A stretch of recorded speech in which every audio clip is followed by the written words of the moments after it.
The bustling terminal of San Francisco International Airport was alive with the usual mix of travelers, business professionals checking their phones, families juggling luggage, and the occasional hurried announcements echoing through the PA system. Among the sea of people, 15-year-old Marcus Williams sat with his mother in a corner near Gate 23, eagerly anticipating their flight to Atlanta. Marcus's face lit up with excitement as he talked to his mother about the trip. "Grandma's going to love the photos I saved for her," Marcus said, tapping his laptop. His mother smiled warmly, brushing a strand of hair away from his forehead. "Just wait until she sees how tall you've gotten. She'll hardly recognize you," she said, her voice filled with pride. Marcus was no ordinary teenager. He had a passion for technology and an impressive knack for coding that had already earned him recognition in local tech competitions. Yet today, he was just a boy excited to reunite with family. As the boarding announcement blared overhead, Marcus and his mother joined the line, their tickets clutched tightly in hand. The flight attendants greeted passengers with rehearsed smiles, scanning tickets as the queue moved steadily forward. Marcus couldn't help but notice a slight change in tone when it was their turn. "Welcome aboard," the attendant said, her smile faltering for a fraction of a second before motioning them inside. Once on the plane, Marcus found his seat, an aisle spot near the middle of the economy cabin. He carefully stowed his laptop bag in the overhead compartment and sat down, settling in with the confidence of someone accustomed to air travel. His mother took the seat beside him, leaning back with a sigh of relief. Minutes later, as passengers continued boarding, a tall flight attendant approached their row. Her uniform was perfectly pressed, her posture stiff with professionalism, but her expression carried an air of impatience. Marcus noticed her eyes briefly scan the seats, lingering on him longer than necessary. "Excuse me," she said sharply, her gaze locking onto Marcus. "Can I see your ticket?" Confused but compliant, Marcus handed her his boarding pass. The woman barely glanced at it before responding. "There's been a mistake," she said curtly. "This seat is not available. You'll need to deplane." Marcus blinked in disbelief. "But my ticket says this is my seat," he protested, pointing to the seat number on the pass. His mother leaned forward, her protective instincts kicking in. "What do you mean, a mistake?" she asked firmly.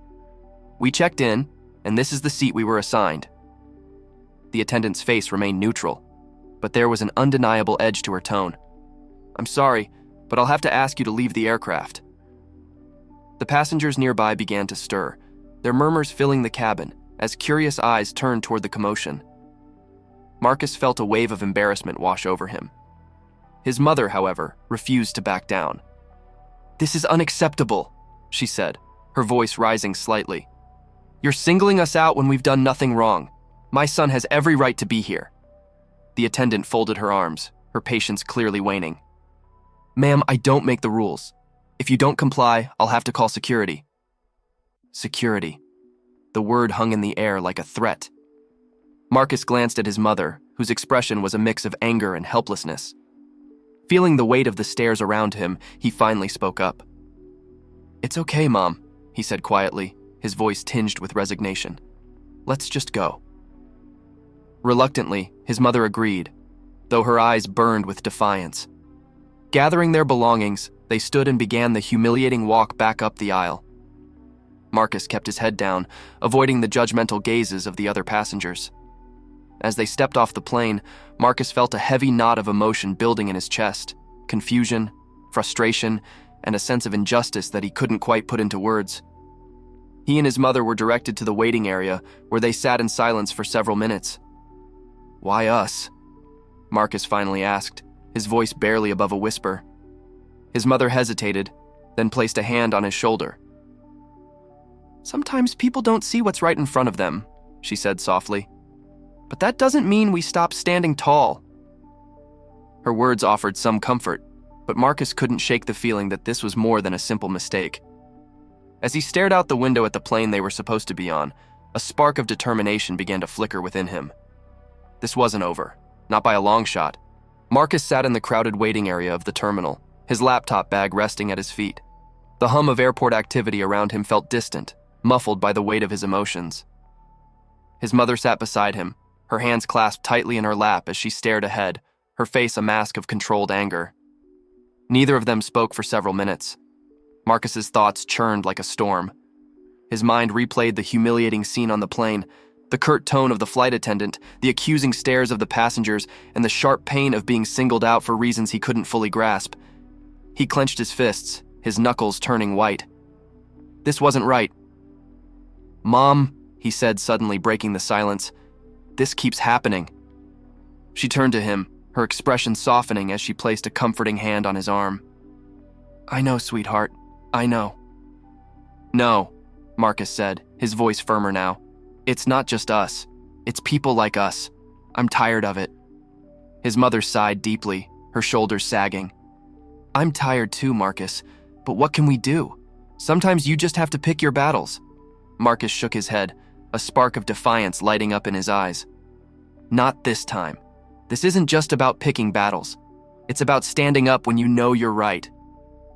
He reached down and pulled his laptop from his bag, the familiar weight grounding him. Opening it, he stared at the screen for a moment, his fingers hovering over the keyboard. Then he started typing, his movements swift and purposeful. "Marcus, what are you doing?" his mother asked, leaning in to see the screen. "I'm calling Mr. Richards," Marcus said, referring to his mentor, a billionaire tech entrepreneur who had taken a special interest in him after recognizing his talent for coding and problem-solving. "He always said I could reach out if I ever needed help." His mother's eyebrows rose. "You're calling him now? Marcus, I don't think—" "Mom," he interrupted, his voice steady but resolute. "I need to do this." Within moments, Marcus had set up a video call with Mr. Richards. The familiar face of the older man appeared on the screen, his silver hair neatly combed back and his eyes sharp with curiosity. "Marcus, this is a surprise," Mr. Richards said, leaning closer to the camera. "What's going on, son?" Marcus took a deep breath and launched into his story, recounting every detail of what had happened on the plane. He kept his tone calm, but his frustration seeped through with every word. His mother sat silently beside him, her expression a mix of pride and apprehension. When Marcus finished, Mr. Richards frowned, his brow furrowed in thought. "That's unacceptable," he said firmly. "No one should be treated that way. But tell me, Marcus, what do you want to do about it?" Marcus hesitated for only a moment. "I want to change things, not just for me, but for everyone who's been treated like this." A small smile tugged at the corner of Mr. Richards' mouth. "That's a big goal, but I believe in you, and I think I have an idea of how we can start." The next few minutes were a whirlwind of discussion, strategy, and action. Mr. Richards explained that he owned a significant share of the very airline that had removed Marcus from the flight. With Marcus's agreement, he could transfer those shares to the young prodigy, giving him majority ownership of the company. "You've earned this," Mr. Richards said. "Your work on the flight optimization software saved this airline millions last year. It's only fitting that you have a say in how it operates." Marcus's mother's eyes widened as she listened, her hand flying to her chest. "Marcus, this is huge. Are you sure you're ready for this kind of responsibility?" Marcus looked at her, his gaze steady and confident. "If it means no one else has to go through what we just did, then yes, I'm ready." Within 11 minutes, the paperwork was finalized. Marcus Williams, a 15-year-old coding genius, became the youngest majority owner of a major airline in history. As he closed his laptop, Marcus felt a surge of determination. The humiliation he had felt just an hour ago was replaced with a sense of purpose. This wasn't just about making things right for himself. It was about creating a better system for everyone. "Let's go back," Marcus said, standing and slinging his bag over his shoulder. His mother stared at him, confused. "Back? To the gate?" Marcus nodded. "I have some changes to announce." Marcus walked through the bustling terminal with his mother at his side, his steps purposeful and his head held high. The weight of what had just happened still lingered, but now it was tempered by the knowledge of what he was about to do. His mother looked at him with a mix of worry and admiration, her questions unspoken but evident in her eyes. "Are you sure about this, Marcus?" she asked softly as they approached the gate where the airline's logo was prominently displayed. "I've never been more sure about anything," Marcus replied, his voice calm but resolute. "It's time they see things differently." When they arrived at the gate, Marcus stepped up to the counter. The same attendant who had checked them in earlier was standing there, busy typing into a terminal. She barely glanced at Marcus before saying, "Sir, if you need assistance, you'll have to wait. I'd like to speak to the manager." Marcus interrupted firmly. The attendant looked up, clearly annoyed, but something in Marcus's tone made her pause. "One moment," she said hesitantly, and picked up the phone. Within minutes, a sharply dressed man in a navy blue blazer approached them. His polished shoes clicked against the tile floor, and his expression was one of polite efficiency. "I'm the gate manager. What seems to be the problem?" he asked, his tone neutral. Marcus stepped forward, meeting the man's gaze without flinching. "The problem," he began, "is how your airline treats people. My mother and I were removed from a flight without a valid reason. That's not just bad customer service, it's unacceptable." The manager raised an eyebrow, clearly taken aback by Marcus's assertiveness. "I understand you're upset, young man, but I assure you, we follow protocol." Marcus held up a hand, cutting him off. "Spare me the excuses. I'm not here to argue. I'm here to let you know that as of 20 minutes ago, I'm your new boss." The manager blinked, momentarily stunned. "Excuse me?" Marcus pulled out his phone and opened the email confirmation of the finalized transaction, holding it up for the man to see. "I now own the majority shares of this airline. You work for me." A ripple of murmurs spread through the nearby passengers, many of whom had stopped to watch the unfolding scene. The manager's face paled as he leaned in to examine the document. His eyes darted from the screen to Marcus's determined expression. "This must be some sort of mistake," the manager stammered, his voice faltering. "It's no mistake," Marcus said, his tone unyielding. "And since I'm now in charge, there are going to be some changes." Before the manager could respond, the flight attendant who had removed Marcus and his mother from the plane appeared. She froze mid-step, her eyes widening when she recognized Marcus. Her professional demeanor faltered, and she quickly tried to recover. "Oh, I didn't expect to see you again," she said, forcing a tight smile. "You didn't, did you?" Marcus replied, his voice calm but with an edge that silenced the surrounding noise. He turned back to the manager. "Let's start with her. What's your company policy on treating passengers with respect?" The manager shifted uncomfortably, clearly unsure how to respond. We strive to treat all customers fairly," he said weakly. "Then why did she target us and force us off the plane without cause?" Marcus asked, his voice growing louder. "This isn't about protocol. This is about bias, and it ends today." The attendant opened her mouth to protest, but Marcus didn't let her speak. "Save it. Your actions speak louder than your words. Effective immediately, you're relieved of your duties." The attendant's face turned crimson, and she stammered, "You can't just—" "I can," Marcus said sharply. "And I just did." The crowd around them gasped, and a few people even clapped. Marcus felt a surge of energy as he turned back to the manager. "As for you, I expect a full review of how this airline trains its staff. Starting today, we're implementing mandatory sensitivity training for all employees. And from now on, passengers will have a direct line to file complaints with leadership, including me." The manager nodded quickly, clearly overwhelmed.